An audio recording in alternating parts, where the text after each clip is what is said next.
What's up, everybody? Welcome to Just for Fun Games. Back again in the new year. Is everything different? No, not really. But no. I mean, we're going to talk about today our top games in 2020 and what games we're really looking forward to in this coming year. So, as usual, my name is Jonathan Rodriguez, and with me again is Nicholas Murga, my best friend. And just as like a disclaimer, we did not play everything. That's for sure. And also, when we're talking about our choices today, there are probably going to be spoilers. So if the moment we mention a game, if you haven't played it or if you haven't finished it yet, just get out. On that note, I think that we're just going to stick with a top 3 for 2020. And if I can take the first go, my number 3 pick would be Spider-Man Miles Morales.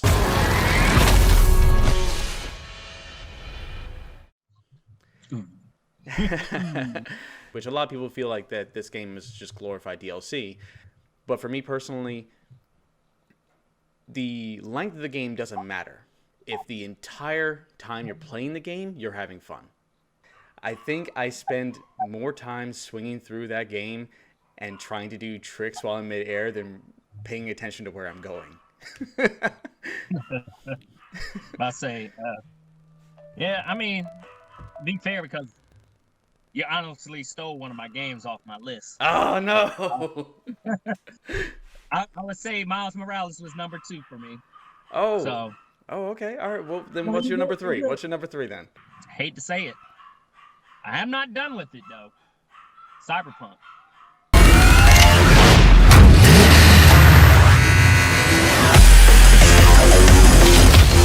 Only because I feel like I spent more time with this game right now than my top game of the year, hours-wise. Yeah, the game is buggy. We know that. Besides the bugs, the story's pretty interesting. I'm like, there were some moments in that game where I was sitting there like dozing off. I'm like, oh my god, this is getting boring. It's getting repetitive, and then it switches. And not trying to spoil anything for you, because I know you still haven't. I don't even know if you even played because you're waiting on patches or whatever. But I mean, I'm enjoying gameplay wise. I mean, we can all admit this game is not groundbreaking. It's not breaking down any walls. And, it's the same stuff we already seen in games like Fallout, GTA, RPGs. It's nothing new. But I'm enjoying it, and hopefully I'm almost done with that game. I want to say I'm maybe at like 60 hours in it. It has the full potential of being that greatest game of the year, but it's not there yet. It wasn't shipped that way. If I had a PS5 and we were several more patches down the line, then I'm sure that I would be singing its praises and jumping out there. Like we talked about that before. But I'm torn between that getting game of the year for next year, which for us, it's not. No, I'm not giving it game of the year. But it's good enough for where I'm like, this game doesn't change my life. It hasn't made that impact, but it's kept me intrigued in the world. There's still stuff in that world I want to explore, and like it's gotten to the point where I'm like, I'm making my own character. Like I'm just going around. I'm being a straight up badass, and nobody can stop me. I got this revolver.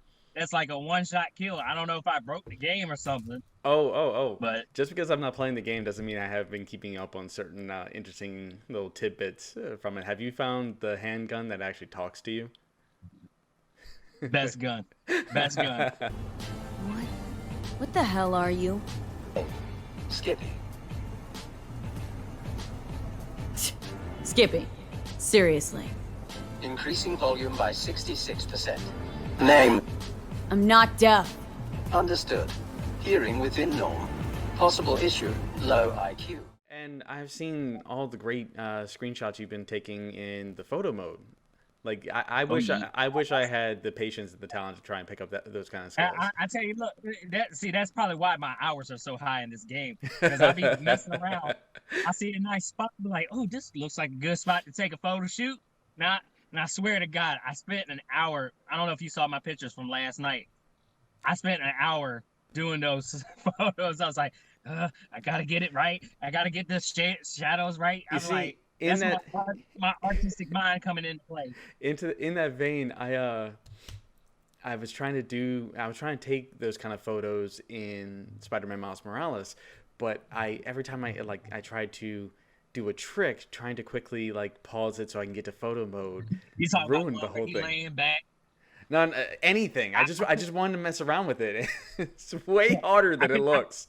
I could never get him. Like, there was that one trick where you dive and he'll lay back. From the movie. I could not, for the love of God, have the control to hit the photo mode and keep that pose at the same time. I couldn't do it. So I was like, I'm just not getting this photo. Just forget about it. It's not happening. I'll make some cool other photos, but him just relaxing, diving out of the air, it's not happening. Wasn't my intention to snipe your number 2 pick, but since I did, let's keep it on you. And how about you tell us why Spider-Man Miles Morales is your number 2 pick for best game of 2020? I'm gonna be honest with you. I never cared for the Spider-Man game, especially the first one. I was like, well, I knew reason why I beat the first one in the first place, because the Miles Morales was gonna be my first PS5 game. Okay. So I was like, well, I need to beat the first one to kind of know what's going on with the second one. Even though I didn't play the DLC for the first Spider-Man game, I mean, I could kind of understand what happens, but that game, to me personally, Miles Morales, I felt was a lot better than the first Spider-Man game. It was a character I could feel more connected with. You know, it had the game to me had more heart. Miles Morales didn't have those boring moments like the first Spider-Man game with those boring moments with Mary Jane. I hated those moments. Those were like so like a momentum shift. I was like, okay, why you gotta kill it? I think it was getting good when you put this in. I think the reason why they did that was because they were building off of the Arkham Asylum template, and when you're playing as Batman, then it makes sense that you have stealth elements involved, but they still wanted to try and like make the Spider-Man game like this grab bag, and the stealth felt unnatural because Spider-Man typically jumps in there with his flashy costume. He typically isn't the stealthy character in the comics, so it's like, well, how can we have stealth in the game? Well, let's have these depowering moments where you're playing as Mary Jane. It's like no one's honestly going into a Spider-Man game to play as Mary Jane. As Miles Morales, stealth is literally part of his kit. It's what he comes with. So if at that point it feels more natural. Not to mention you can effectively use that to reset encounters. Yeah, and that's another thing with the first Spider-Man. First Spider-Man, you got a ton of gadgets and devices you can use. I didn't even use most of those gadgets in the game, but with Miles Morales, you had gadgets, but I think it was like 4 gadgets you got. But it was his other powers. I forget what his Venom powers, whatever. Yeah, the Venom powers. Those came in more handy than the gadgets from the first game. So that was a nice little substitute. You definitely felt like they're using Spider-Man Miles Morales kind of like a playtest for things that they wanted to try and do with the next Spider-Man game. In that case, let's go ahead and move on to your number 2. My number 2. I struggled with this. Number 2. I struggled with this because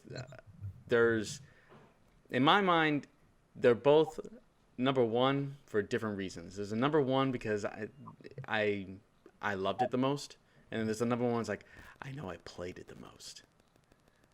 And it's like there's a bit of like revulsion and self-hatred. All right, so sadly, I feel like I have to only purely because once I was done, I kind of set it aside, and the other one I kept playing forever. It seems like. So my number 2 is Final Fantasy VII Remake.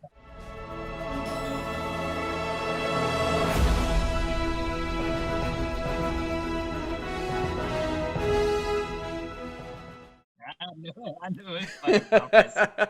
Now, it is by no means a perfect game. and most of it is banking on my nostalgia, but I loved that game. Plot ghosts and all. Like, it was literally the totality of what I thought of in my imagination when I played the original way back when. And it brought... You choked up when the logo came in the beginning. You're like, memory. It's so beautiful. Yeah, no. The soundtrack blew me away. Like, I loved how, despite the fact that this is a game that was only for like the first part of this grand epic that they're going to be retelling, and that they wanted to pay all this extra attention, and rather than just making it like all these different amazing places just passing backdrop, they still found a way to incorporate all the music, redone music, that we wouldn't get the chance to hear in this iteration, like the Cosmo Canyon theme, which is so awesome. Oh man, like yeah, I know what you're talking about. But I say, yeah, one of the big things is the music. It brings back so much nostalgia. But like, yeah, because I remember, because let's let the viewers know, I've gotten you into this game. I've gotten you into PlayStation because of this game. Yep. You know, let's flash back to when we were about like 7 years old. You were the one who got me. No, we were 10. We were 10. Was it 10? We were 10. Shit. It was either 10 or 11. Something because like Final that. Fantasy came. I didn't get Final Fantasy until, I want to say, 98. You are actually responsible for getting me into JRPGs to begin with, and I feel like I've like blown past you in that element. Got to bring you back into the fold, man. But get you to play a Tales game or something. But no, we'll see. I don't know. By far, it is not a perfect game, that's for sure. But still, on the most part, whether it's from the story, the presentation, the cinematics, the soundtrack, and in most cases the combat, everything was great. Everything was amazing. I just didn't have the balls to jump back into the hard mode after I heard about the kind of restrictions you had to deal with, and the bit of grinding, the pre-grinding that was necessary in order to really jump in there and have any sort of chance. No, I don't think I grinded that much in it, but I know that last Sephiroth fight, woo! I was getting mad. Yeah. I was getting mad. I was down to the last character with like maybe 100 HP, and Tifa was the one that beat him. I was like, oh, thank God. Can't do this no more. I got platinum. I was done with that game. Once I put that thing back on the shelf. I was like, woo. For the sake of it, what is your number one game of the year? Like, I don't already know what it is. Like, we knew this was coming. It's going to be Pokemon. It's like, let me stop. I'll be honest, you had me for like 6 seconds. But my top game of last year is going to be the most hated game of last year, The Last of Us Part 2. We could have killed you. Maybe you should have. Hands down.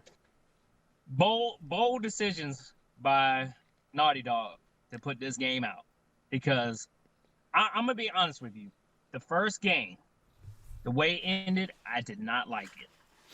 I remember I played that, like, I think it was maybe the second week when it first came out, and I beat it. And I was so disappointed with that game. I was like, man, this is how I didn't want the game to end based off a lie. Pretty much, Because it was an ending that made you feel dirty. Yeah, about to say, Ellie's like, hold on a minute. Tell me everything you said about the Fireflies is true. And Joe's like, yeah. Yep, pretty much. And cut, fade to black, credits. I'm like, are you kidding me? That's how this game ends, off a lie? So this one, coming off of that, I felt like I had the complete story. Now, where people get pissed about, oh, they killed Joe. If you did not know Joe was going to die eventually in this game, I don't know what game you thought this was. Because if he came out without getting killed, I probably would have not liked it because at that point you had a story. It built more character into Ellie, and then eventually you play as Joel's killer, Abby, which at first I was like, "Are you serious? You gonna have me play as this character?" And I grew to love her. I love her character, her story. Unfortunately, you didn't play this game, so you can't. Okay, all right. I feel like you need to explain myself, and it's totally not because I was a part of the boycott The Last of Us 2 bandwagon. It's because the original game caused me so much anxiety. It's been a while since I played it, but there's one boss in the second one, and man, that thing is terrifying. That's what I'm saying. I'm telling you, the best way to play this game is with the headphones, because woo boy. There was one point I was walking through the woods, and there was you don't see nobody, but there's this enemy I called the Scars, and this was my first time. It's a cutscene. The first time you meet these Scars, it's like a regular normal gameplay. You walk into the woods, and next thing you know, you get hit with an arrow out of nowhere. You don't see them, but that scared the crap out of me. And I had my headphones on, so I'm like, and I said, "Holy shit!" And then like my kid in the other room was like, "What happened?" I was like, "I just got shot out of nowhere." Yeah, and that's why this game, like, I think it got an award for the audio design because it's really good. Like when you break glass, like I can't be more excited to hear glass break in that game. Like you even stepping on glass, it sounds so real, you know. Like you said, I don't think anyone would have been able to really believe in the world that they were creating if there weren't going to be consequences for Joel's actions. The quest for revenge is, which she doesn't understand, which is basically what Abby's character had done. She wanted to get revenge for her father, the doctor that worked on Ellie. Yeah. And she wanted revenge, and she got her revenge. And what did that bring her? She lost everything. Whereas Ellie, she's still on the quest of revenge. And then when she finally has the opportunity to finally, get her revenge for what she did to Joe, she realized it isn't worth it. Yeah. All this revenge brought you nothing. You pretty much ended up. I can't remember the quote, but I want to say if your quest for revenge, it's best to dig 2 graves, one for your enemy and one for yourself. And that's pretty much what happened here. Yeah. So that quest of revenge, she didn't, even though she didn't fulfill what she wanted to do, she lost everything. There's a meta contextual element to this game. In The Last of Us, everyone took it the wrong way. You're supposed to be just as upset about Joel's death, and as with Ellie, you're also supposed to be on that path towards forgiveness. They put you in Abby's shoes. You see what went down with her life, what was motivating her, what was going on, and then you're back in Ellie's shoes, and again with her, you're supposed to be able to to accept Joel's death, to accept that he was a 3-dimensional person who was not wholly good or wholly evil. Forgive him and forgive Abby. It's just you have a lot of people that weren't able to do that. The Last of Us 2, it's a good pick. It's a good pick for best game of 2020, even though you're not going to get the most amount of love. Too much time talking about it. It's all right. It's all right. So finally, we get to my number 1, and there's not going to be a lot of deep conversations about this, but because I think you and my kid are probably the only ones that probably beat this game. I already know what your number 1 game is. Come on now, you ain't fooling nobody. My number 1 game for 2020 is Animal Crossing. You lying ass. You lying. No, for real. What'd you think my number 1 was going to be? Are you serious? Animal Crossing is your number 1 game? Yeah. Are you? Wow. I thought you were going to say Ghost of Tsushima. Shit, forgot about that.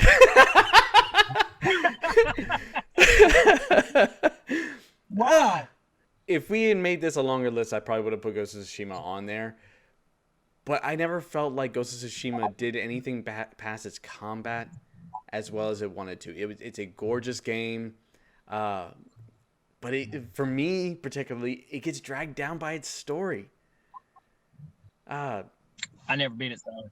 Story and design. Story and design is what drags it down for me. I felt like the game, at least in its marketing and presentation, lies to you initially. It leads you to believe that you can play this game however you want, but then forces you into a specific type of gameplay that effectively disenfranchises you if you weren't playing the game a certain way. I don't want to keep talking about Ghost. It's not your number one game. It's which not. Is surprisingly, Animal Crossing. I know, and that's the part that's so hard for me to accept myself because I don't want it to be. But if I had to be honest, what did I spend the most time playing? What did I have the most fun doing? And because we live Nintendo stats. Pull up your Nintendo stats and see how many hours you put into that game. Oh God, can I? It is right here. I'm gonna be honest with you. I think after the March, I was pretty much done with this game. Once I got to the how do I find out those what's stats? His name? 140. Okay. I was getting there. I was only 60 off. Yeah, I mean, you're close. It was such a great source of abnegation, like Tetris or Solitaire. I still had, which are terrible examples, I guess, for nowadays, because unless you're playing Tetris Effect, nobody remembers Tetris on the Game Boy anymore, and Solitaire just sounds like watching paint dry at this point. But I had fun with it. Like, I really got into the weeds of the design of it. I actually grew blue roses all by myself the hard way instead of, like, getting it from somebody else. I only really fell out of it, I think, in June or July. But, yeah, like, it was just fun. It was just fun. In a year where everything that we wanted was getting delayed and the prospects of a ton of different sources of entertainment were just going to be pushed into the next year, here comes a game that's all about just sitting down and, like, sucking in, like, 6 hours a day. Just, like, picking weeds off of islands or chasing down spiders. Grow these plants, build this town. I understand. Dude, no, you do not understand. You do not understand how I legit would scream when a spider would start chasing me because it would, like, turn on a dime and just, like, bolt after you. I still haven't caught one. Oh, Every no. time I'd be like, I would go to one of these barren islands, clear everything away, and then make it an island just for spiders because they sold for so much. I spent so much time into that game, and that can't be denied. No matter how much I love Final Fantasy VII Remake, no matter how gorgeous I think Ghost of Tsushima was, and we didn't even mention the multiplayer that was in that game.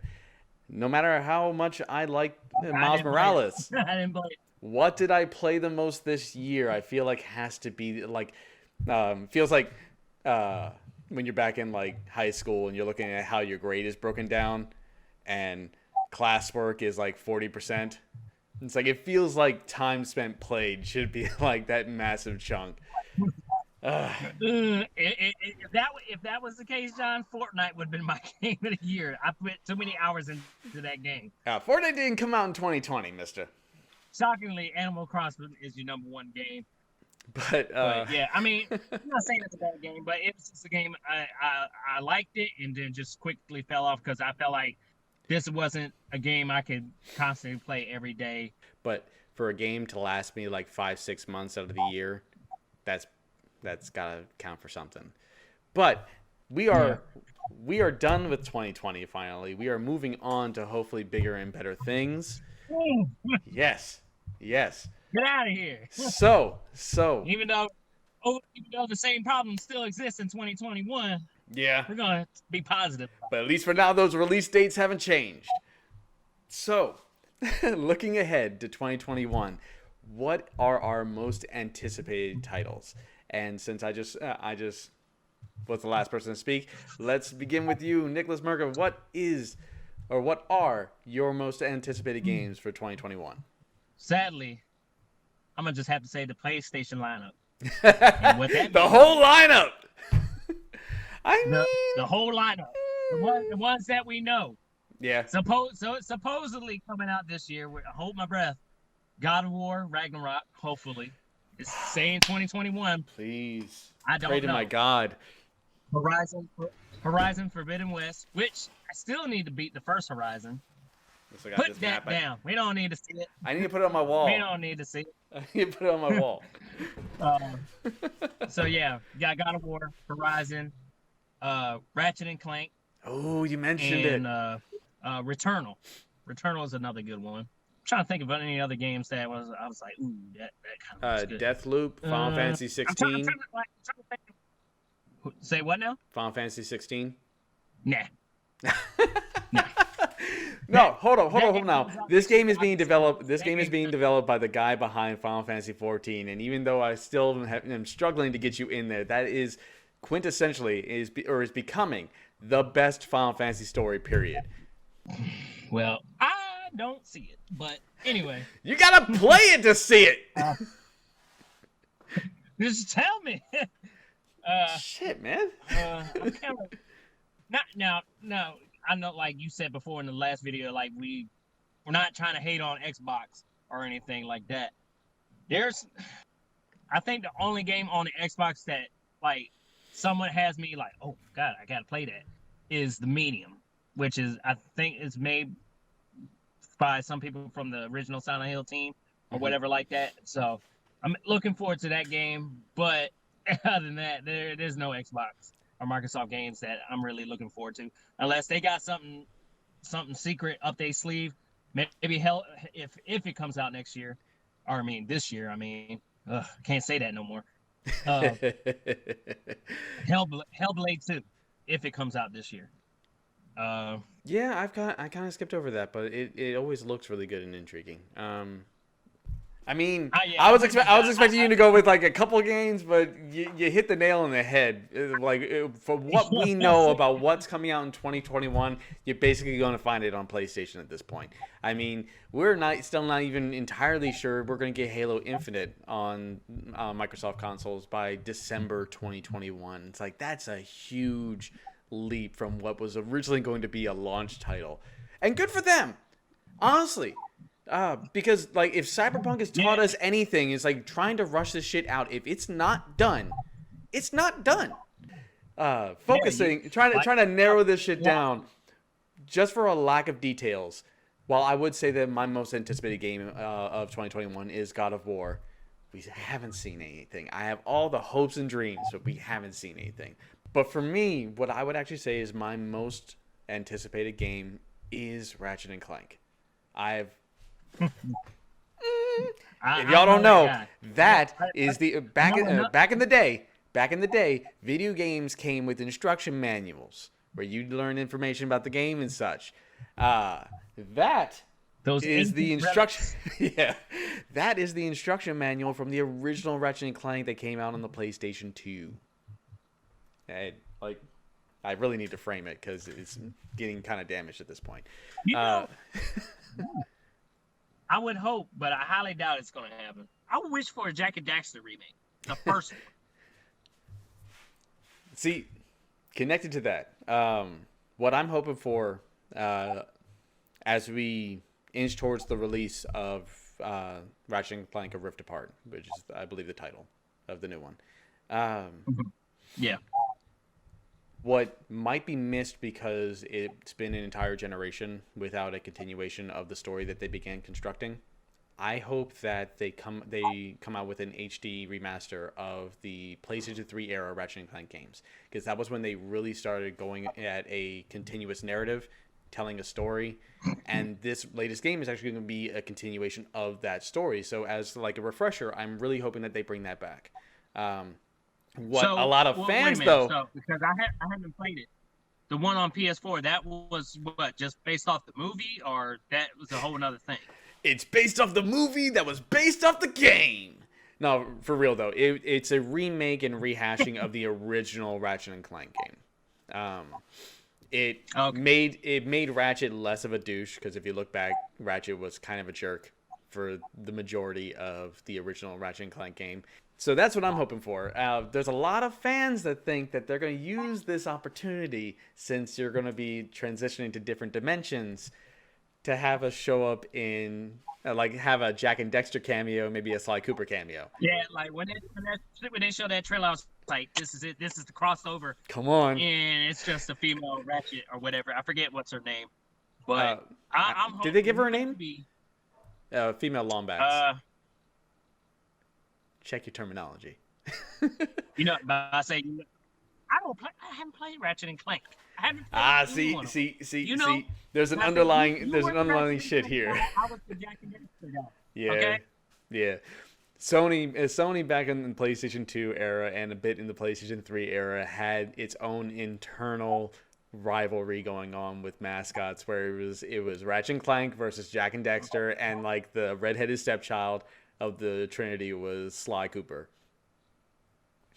Both had their merits, but hey, don't be hating on Sly Cooper. I'm not. Anyway, long tangents aside. Yeah, I'm about to say we need to wrap it up. I gotta get back. All right, fellas. For those who are watching, for those who took an interest, thank you very much. We hope that you enjoyed our commentary. We're going to keep coming out with videos as we come up with ideas for what to talk about. And please like, comment, subscribe, do the whole thing, hit the bell if you feel like it. I don't know where I'll be in this video, but it'll be somewhere down here, maybe up there or there. We'll figure out the right place to put it. Till then. I take care of social media stuff, so. Yeah. Till then, thank you very much. We'll see you next time. Peace.